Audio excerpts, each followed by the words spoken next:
حدیث میں کہ اگر ایک بال برابر جگہ بھی سوکھ گئی تو غسل نہیں ہوگا، مرد ہو یا عورت. تو یہ خیال آتا ہے کہ بار بار داڑھی بھی رکھوں کہیں بال سوکھا. بھائی جان داڑھی رکھیں اور نہا دھو کے گھر سے واش روم سے باہر نکل آیا کریں. یہ جو وہم ہے کہ ایک بال یقیناً ایسے یہ بال سوکھا رہ جائے تو غسل بھی نہیں ہوتا، وضو بھی نہیں ہوتا. لیکن جب آپ پانی مگے سے یا شاور سے نہا لیتے ہیں تو گیلے ہو جاتے ہیں. ہاتھ واتھ اچھی طرح پھیل لیں جسم پہ، گیلے ہو جائیں گے آپ. پھر وہم نہ کریں کہ یہ رہ نہ گیا ہو. اس وہم کا دنیا میں کوئی علاج نہیں ہے. اور داڑھی بھی رکھیں آپ.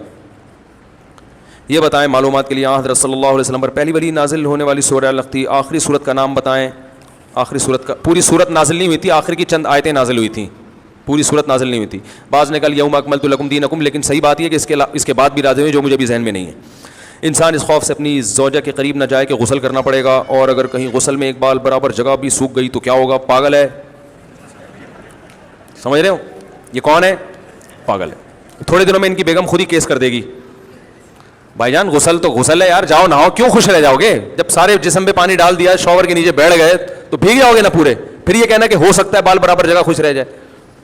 تو یہ پاگل پنے کا علاج کرو، کیونکہ یہ نہیں کرو گے نا اور پاگل ہو جاؤ گے.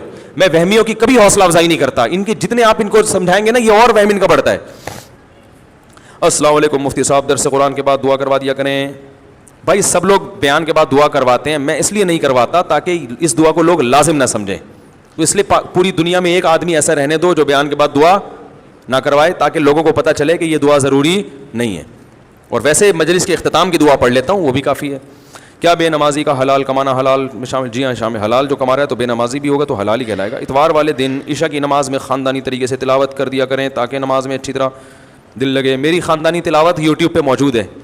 بہت سے لوگ کہتے ہیں آپ اپنی تلاوت ریکارڈ کروائیں. تراویحوں کی جو تلاوت ہے میری، آپ یوٹیوب پہ لکھیں مفتی طارق مسعود ریسائٹنگ، تو میری سورہ مریم کی تراویح کی تلاوت موجود ہے. جو سننا چاہے سن سکتا ہے.